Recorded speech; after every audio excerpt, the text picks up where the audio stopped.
Alors, dans cette capsule vidéo, je vais démontrer comment on peut transférer la propriété d'une classe de Classroom à une autre adresse courriel ou à un autre enseignant.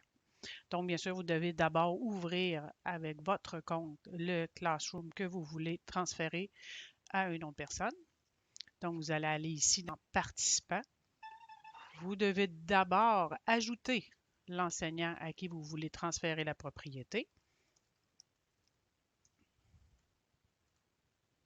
Une fois que vous l'avez ajouté, bien sûr, cette personne-là va recevoir une invitation.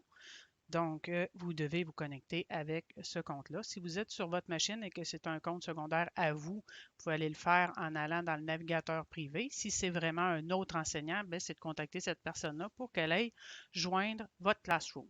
Donc, je vais aller avec mon compte à qui j'ai partagé. J'ai ouvert par un navigateur privé, sinon je ne serais pas capable d'ouvrir le compte dans mon navigateur qui est déjà connecté. Donc, je vais me rendre dans Classroom. Je ne sais pas pourquoi il me passe toujours par la langue, là. On fait la connexion. Donc, je me connecte.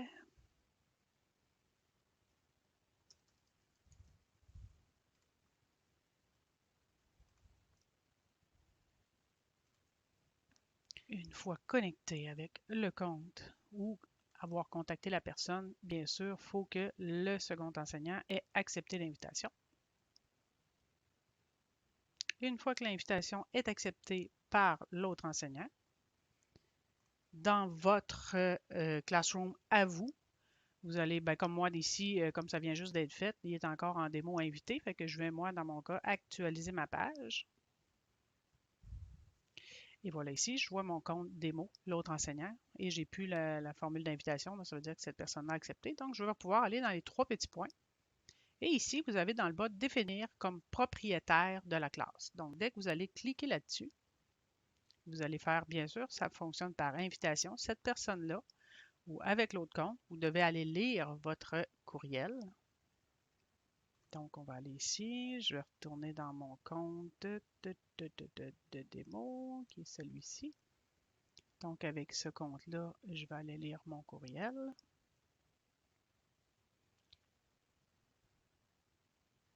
Donc, ici, je vais voir l'invitation. Possiblement que c'est ce courrier-là ici. Donc, Manon Théroux, aimerait vous transférer les droits de propriété de Classroom Demo. Voulez-vous accepter? Donc, je vais aller ici, cliquer sur Répondre. Et tout ce que j'ai à faire ici, c'est aller accepter.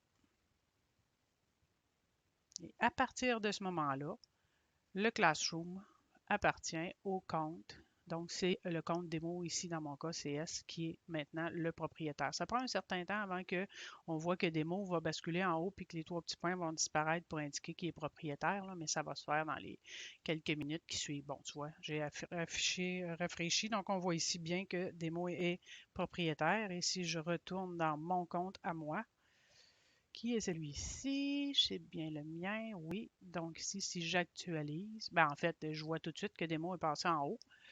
Donc ici, je vois que Démo, tout ce que je peux faire, c'est lui envoyer un email. Donc c'est vraiment Démo qui a pris puis ici, je peux même, avec ce compte-là, quitter le cours si je veux. Donc c'est la façon de faire pour transférer la propriété d'un compte à une autre adresse de courriel.